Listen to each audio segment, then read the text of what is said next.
Welcome. I'm glad you're here today. Today I'm having a conversation with John Simmering, one of my long-term friends, a mentor of mine, former supervisor from back in the day, and the person who introduced me to the process communication model. And so today, John and I are going to follow up on a conversation that we had, oh, maybe 6 weeks ago or so, and we were just reflecting on how COVID has impacted people's experience of meaning and purpose. And John, you have a private practice. You can say a little bit about that, but I'm just really glad to be joining you with my cup of coffee today. It's like old times. Yeah. Good morning, Nate. Yeah. So glad to be here. So glad to be in that. And thank you for the invitation to this conversation. I feel a lot of energy about it. And this topic of meaning, purpose, COVID, what I call the COVID catalyst, has been so I welcome the opportunity to talk about that a little bit. Yeah. Like you said, we've known each other, it's getting on a few decades now. Can you believe that?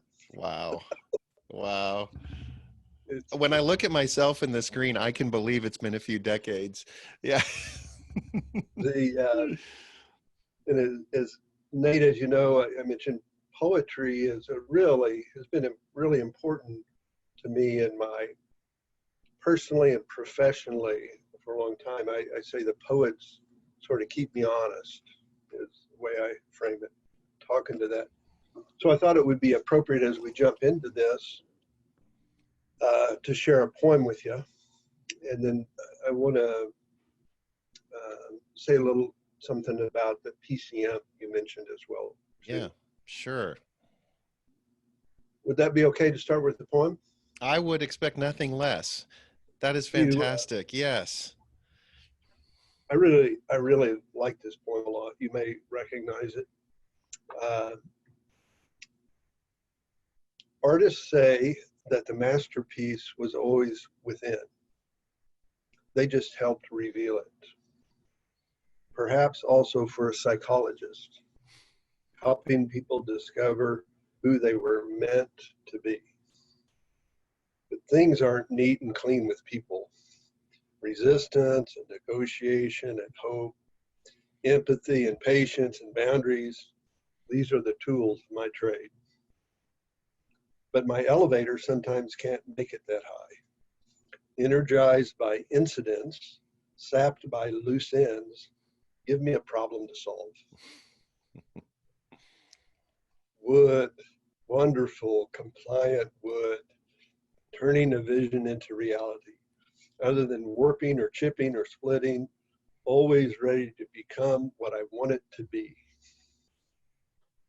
Not that there's no respect or a lack of mutual understanding. Wood has properties that must be adhered to. Smooth cut, shape, round, connect, saws, planes, drills, and files. These are the tools of my trade. Tangible, touchable, yields in my hands. Results are immediate and overt. Effort and outcome are nicely connected.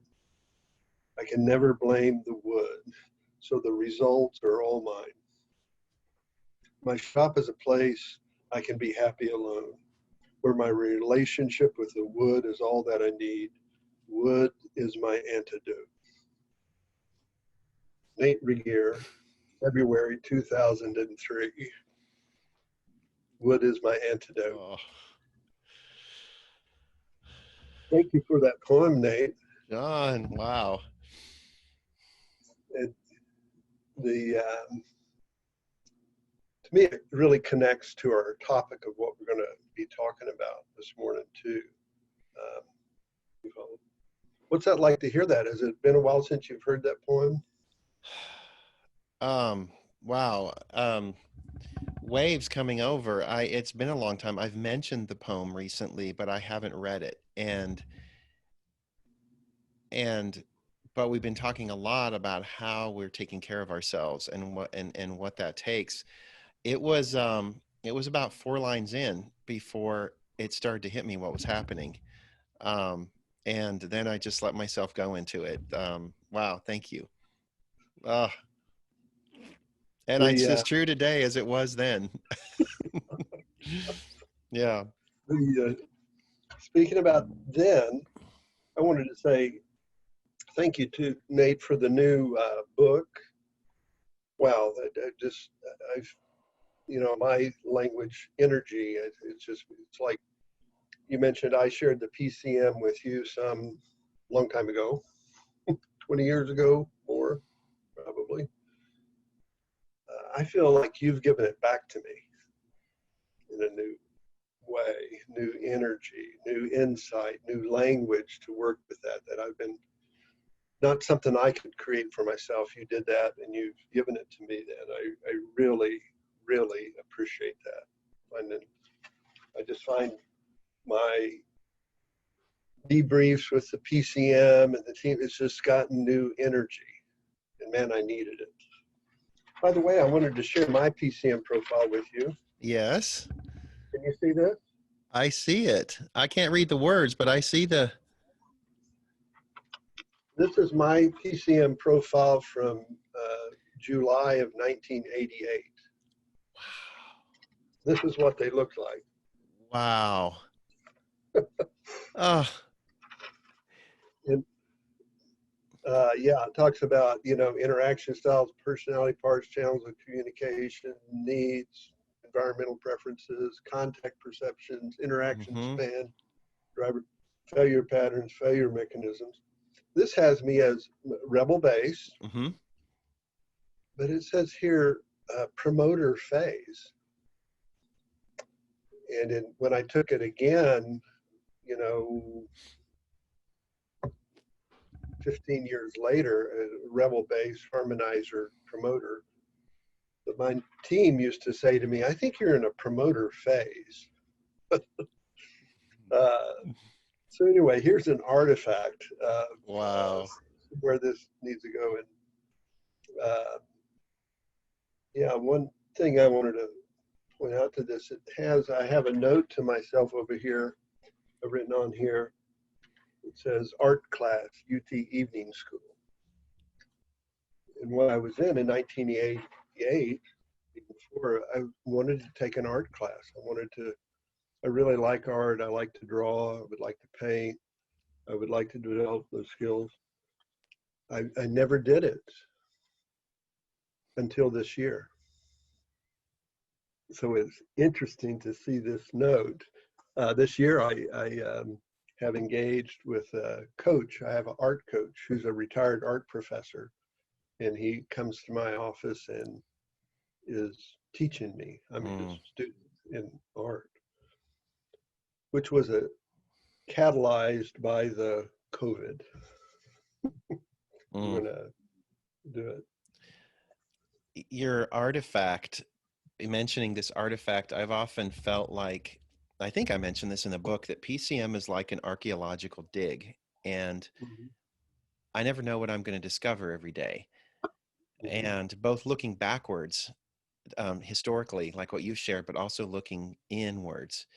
And people often ask me, are you getting tired of it? Are you bored of it? Is there anything more to learn? And um, yeah, I continually learn new nuances from Taby about the theory, but it's more about this journey within. Um, mhm. Maybe part of what we're talking about today, that discovery. And it's so interesting talking about that note and about how it's never too late. It's this personality is something that's with us forever. We're living with ourselves, and it's never not okay to take elegant care of who we are. Um, but with COVID, it's kind of changed what that looks like and given it a new lens. And I heard you use the word catalyst. Mhm. Right. Well, one more comment about PCM because it connects to this, Nate, and the new book that I'm very grateful for. That your language, you expressed it in a way for me that I've felt for a long time, that I've always struggled a little bit with PCM because people immediately sees it as reductionistic, of putting ourselves in a box. I'm a thinker, I'm a whatever, Mm, right? And we yeah. reduce it this way it is. I never thought that about it, but that's how it would kind of come across. Does that make sense? Yeah. But in the book, I saw through the narrative and the language and what you're saying is a much more holistic, systemic, dynamic view of our personality. The goal is not just to understand who we are in a reductionistic way. The goal is to understand how we can continue to expand and adapt and integrate and access, right? To become more whole. Yep. That's what came through in the book for me. So I may have a little confirmation bias, I'm sure I Mhm. do, but I appreciate that. Well, I thank you. It means a lot, and it also I'm happy hearing that that was your experience because that was my intention, and I think part of that goes back to our early our relationship from the beginning is your emphasis on this holistic view, and so even models don't create don't form. I mean, they can give us a view, but like you've always said, the map is not the terrain. And Right, I think these maps can help us dive deeper, but we have to have a right, holistic view, or it just becomes labels and right, categories. right. Yeah. Good. Hmm. Yeah,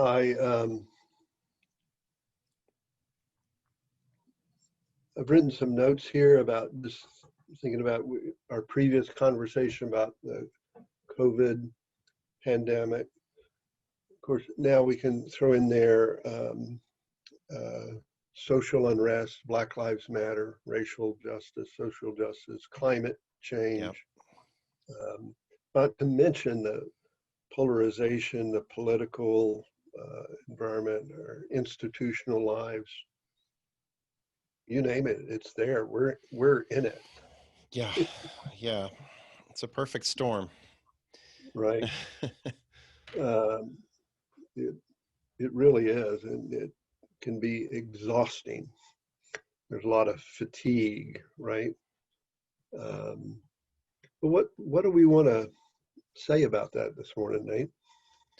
Well, I'm I'm guessing that just by your nature you reflect on these things, you think about these things, but also with your work, with your practice, you're engaging with lots of people that are probably feeling that and experiencing that and struggling with all of that stuff and being Right, in a really kind of intimate, vulnerable space.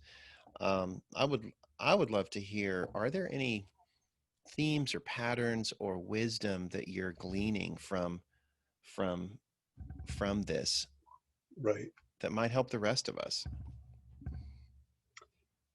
Um, maybe so. I know it's paradoxical. I mean, it's awful what's going on, right? It's awful. There's tragedy. People are dying, and on and on and on. And we're scared. We're exhausted. That's true. But also in that kind of darkness, I've just been witness to a lot of people going in there and finding light, what we call meaning and purpose, that the sort of the engaging, difficult conversations. And it's like when we can't have some of these things like school, healthcare, even our churches, can't go to work. It really sharpens focus on what really matters. That relationship. The notice, we talk a lot about in the work with businesses, organizations, families, patterns we're in. How do we shift to patterns? How do we get Mm, through to patterns? And us, our species, we really resist that until there is a crisis, and hopefully a manageable crisis. But I really see, these patterns have fallen apart. How we do things, how we conduct our lives in some ways has been disrupted for many people, some much more so than for others. But I see new patterns reforming that people talk about. I don't want to just go back to work. I want to go in more deeper into the purpose and meaning of my life. Mm. I don't want a job. I want a vocation. Um, so anyway, lots of stories about that. I see a lot of appreciation, like for teachers. Like we always talk Mm-hmm. about, well, we should appreciate our we should appreciate our teachers. We don't really, No. No. but now I'm hearing, wow, they are so important. Yeah. What they do is so important, and on and on and on. Um, I see a lot of families I work with, and these patterns have been disruptive, falling apart. Um, Having a lot of conversations they wouldn't have otherwise. Sometimes we have young adults saying to their parents' generation, who are very successful people, they're saying, "I'm concerned that you're racist." Oh, what? But the family, the parents, the young adult children are staying in those conversations in an intentional way. Yeah. What does that mean? I disagree, but can we stay in the conversation? Um, so I, I, I find a lot of hope in that. Certainly, like anything in nature, we've got to evolve, right? We've got to adapt to changing life Yeah. conditions. Yeah. Uh, we've been living for some time, I think, in my view, briefly, I call it the gap between what's known in the world, the life conditions, global, all the information, the acceleration of knowledge, Moore's law, all that stuff. There's that's up here, and our capacity to integrate that meaningfully is down below. There's a big gap. Mhm. We've been in that gap for a long time. Yeah. This global crisis we're experiencing has really it's been proven to be a catalyst for working in that gap. How do we find meaning and purpose in this? How do we take care of each other? How to Yeah. so anyway, Well, I'm a couple things you said. I'd love to. May I respond to a couple of those? sure, The teachers thing. I have been one of those people that has gained a whole new appreciation for what they are taking on and what the school boards and the school systems and the educators and the administrators are actually accomplishing here to try to work in this gap with our kids. I've been feeling led to write an article called "I Want to Vote for a Candidate Who Will Make an America Like My School," because what's going on in my school, my daughter's school here in Newton, Kansas, I think is the perfect example of the best of what it means to be an American. right, Um, we coming together, um, agreeing on basic science and doing that determination to be resilient in order to do the things we love, like sports. They're pastimes, but Americans love our pastimes. But we have to be responsible if we're going to have the things we love. So it's like all the best of what it means that we sacrifice as a community to have things that we love. right, We all come together and enforce basic common rules of engagement. Whether we like it or not, we do it so that we can have a life that has meaning and purpose. right, But I don't want to get on that soapbox. But I'm this gap thing you mentioned. One of the things that while I was finishing up and the book was getting ready to publish, a lot of PCM trainers have said, Nate, you really seem to be elevating the emotional experience of the types. That's being big, and it used to be just harmonizers got to have emotions, but right, um, and you know, I've had some back and forth with Taby around phase issues. That phase issues is a very specific way in which emotions are handled during the phasing process. mhm, However, I'm seeing in the gap that phase issues are becoming incredibly important and relevant for people, and life this storm that you've talked about is just putting our phase issues in our face every time we open our eyes, whether we want to acknowledge it or not. And I don't know how many times I came into your office for supervision or for whatever, and I was trying to problem solve my way past my phase issue, to not Right. feel it, to not deal with it. And you would say, let's slow down, let's just be in this space. What is this trying to teach you?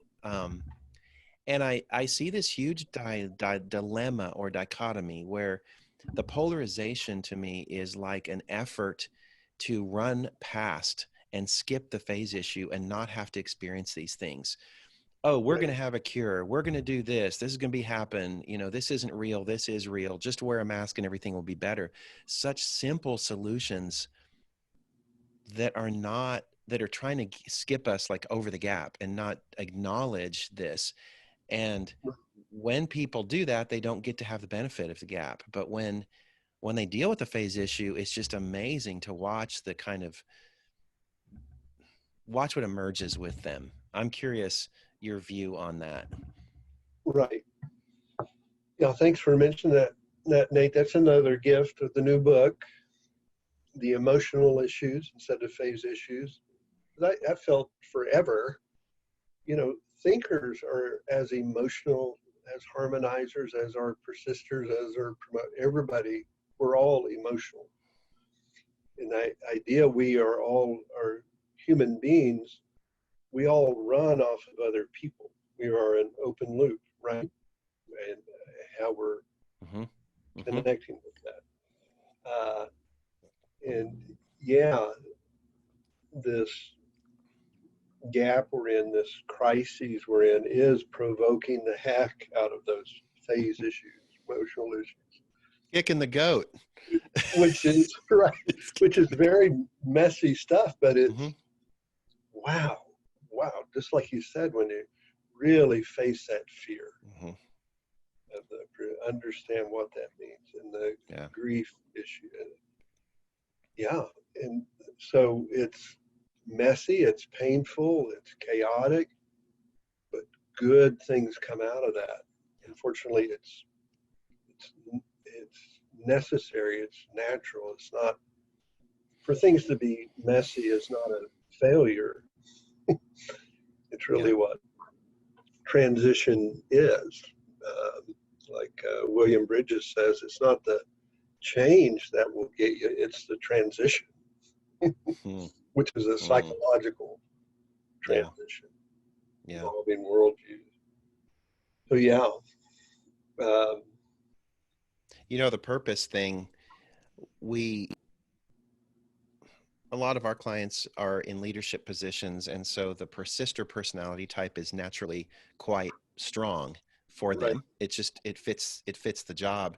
And the dilemma a lot of them have been facing is with COVID and a lot of just kind of crisis management and adapting all the time. Their jobs have lost purpose and they've become tactical and right, reactive, and they have this vacuum that this, where's the purpose, what's the purpose? And for some it's really inviting a lot of negative distress. And for others, I'm seeing them sometimes cope by just latching on to any purpose or cause. They don't even right, have to necessarily agree with it. It just has to be something they can get fired up about and believe in. And it could be the littlest thing, like a mask ordinance or whatever, that it's like displaced purpose. And right, it's trying to fill that need, but it's not really in a useful big picture way. right, in kind of a distressed kind of way. Yeah. Somebody would give me what I need. Yeah. The yeah, I see. This last week, I was with a leadership team. We're reviewing what we call their PCM map, and a lot of thinkers, persisters. Always there were Yeah. nine people, uh, and but the CEO is a harmonizer base, and the safety VP is a harmonizer, and the new director of operations is a rebel base in a persister phase. Uh, Wow. But they've been through this, adapting, innovating, right sizing their business, working it through. It was fascinating to hear them process about these capacities that we really need to rely more on our harmonizers on the team.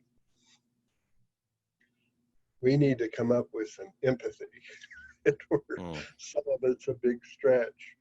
Uh, yeah, it's great to see that in action. It's a great tool in the midst of all this transition that's going on. Uh, People, and they've worked with the PCM for several years, probably 7 years, but they have come back to it in a kind of a new way. Mm. And of course, the new leadership profile gave that a lot of new energy too that Mm. we did with them. So, yeah, I see too, Nate. One other observation I make too. We talk about these institutions like school, teachers, education. What does that mean? Our work, businesses, healthcare. What does that mean? I think the church too. The churches have Mhm. been shut down. We're coming back. You hear a lot about that. But I've just heard a lot of conversations with families, people I work with, uh, that realizing that even with church was a pattern, an old pattern that we weren't really conscious of, but Just they're kind of going through moving. the motions. Yeah, throw a few bucks in the plate and go. But I see this big move into spirituality, really wanting to learn more about their spiritual selves and how sort of differentiating that from just going to church. Yeah. So I think that the churches are being transformed through this as well. Yep. Still important.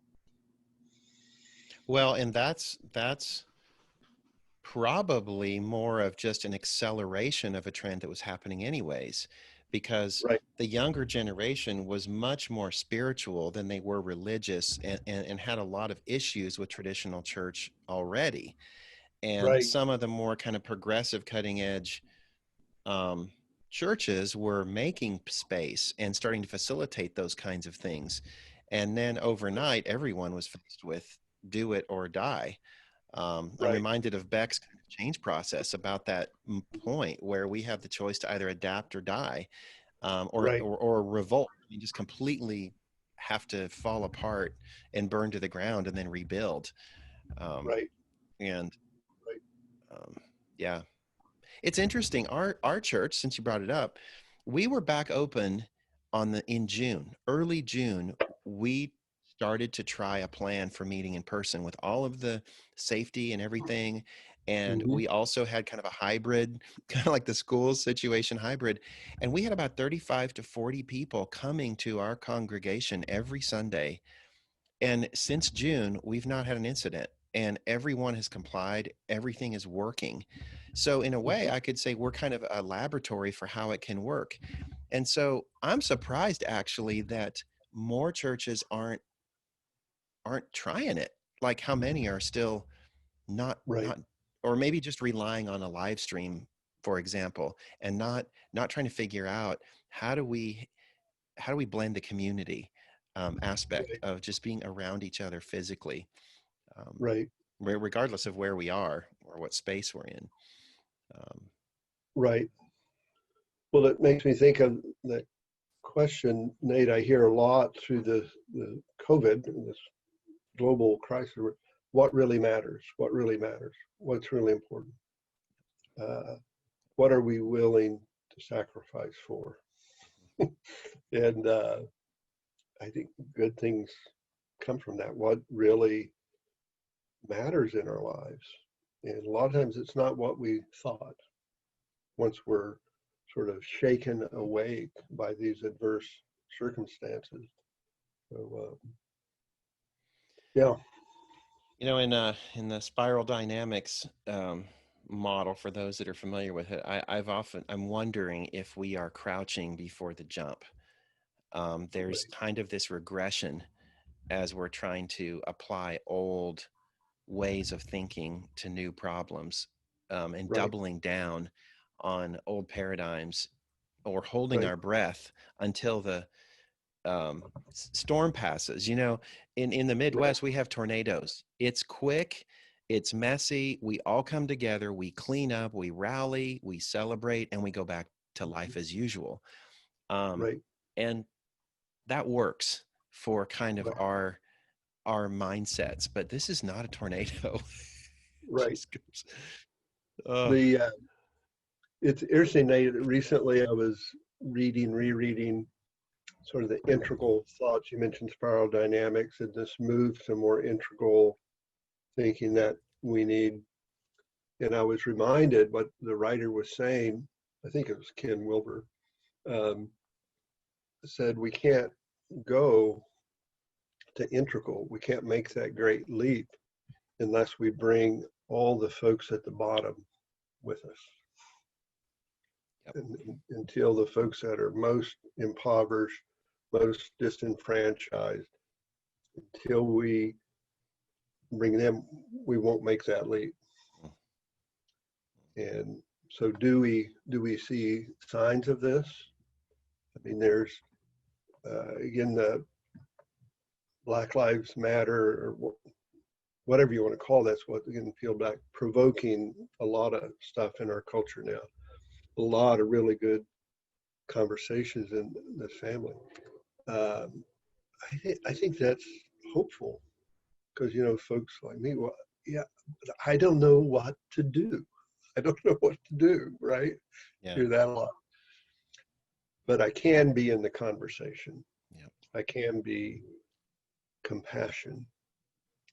You write a lot about compassion. Uh, some people now saying there's what's called radical compassion. If we can begin with compassion, really put ourselves there to suffer with those who are suffering, probably things are going to continue to move.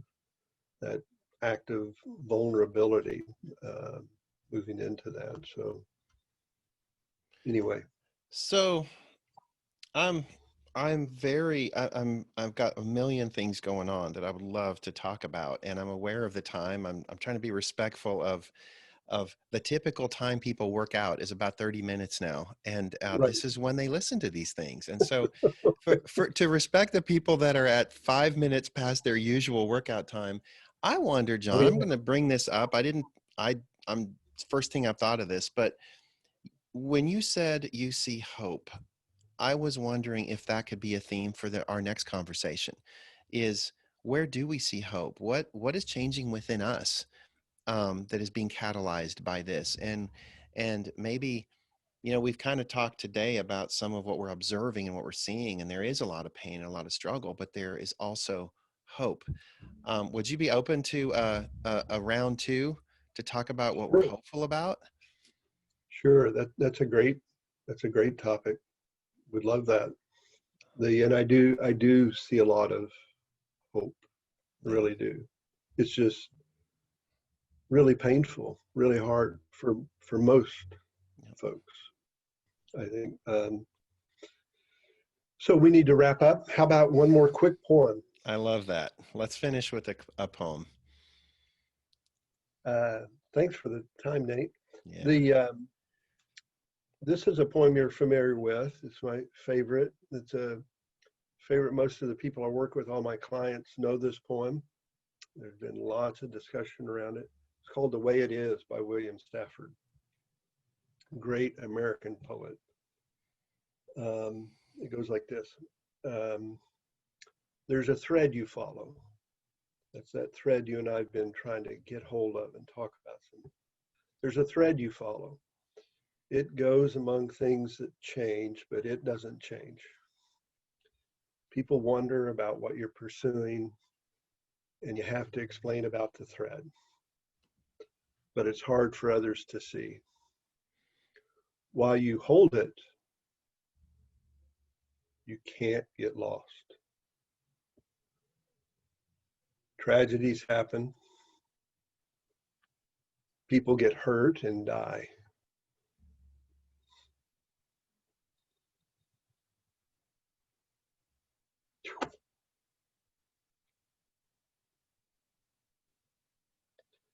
and you suffer and get old. Nothing you do can stop time's unfolding. You don't ever let go of the thread. William Stafford. Boy, that was emotional for me. Thank you, John. Yeah. Hold the thread, Nate. All right.